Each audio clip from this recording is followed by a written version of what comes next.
Now, just getting back to Sarah, because I think you've said that she's beautiful, and I mean, beyond that, I'm not dead, Rick. Beyond that, I may be a Democrat, but I'm not dead. Beyond that, how would you? Why is she so successful among a group of her supporters? And I mean, she's getting these TV contracts. She's all over the place.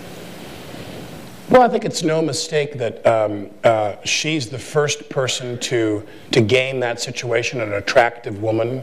Let's look at what's happened in anything that involves media centricity in this country. Turn on the TV with the sound off and watch the news now. I mean, I mean, Candy Crowley may be the only woman who doesn't look like she just popped off the runway who's reading the news, or who just popped out of some, skin cream commercial who's reading the news on TV. There's a certain kind of person they want to put out there in the media and on the news. She is terrific, by the way. Who, Candy Crowley? Yeah, no, I love Candy Crowley.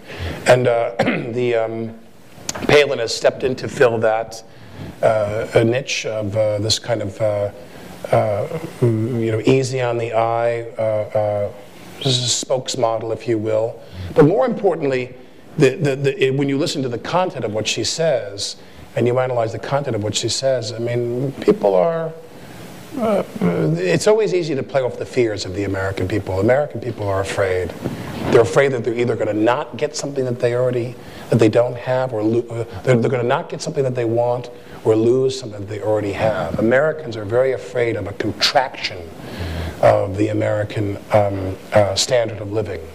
You tell Americans you're going to have to pay money for gas the way Europeans pay money for gas, like $8 a gallon. You tell Americans you're not going to be able to ride in cars, single driver cars, single passenger cars as much, and you have to take more public transportation. You tell Americans you're going to have to eat less in restaurants, or I'm talking about middle class Americans, not poor people. You tell Americans they're going to have to do with less, and Americans they get the hives, you know what I mean? They get really kind of nervous, you know. You're so passionate about politics, and a question popped in my head that's so not New York Times, and I really shouldn't ask this, but I can't help myself. Would you date a Republican?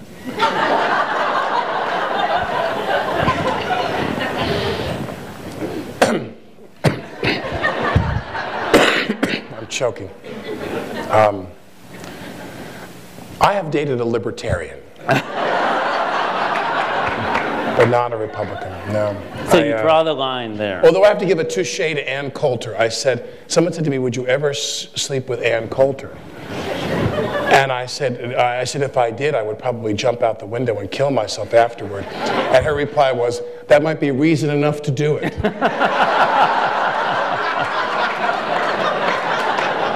And we have to give her a little nod for that. She's a very clever gal, that Ann. Now, let's jump a little to acting, because you speak as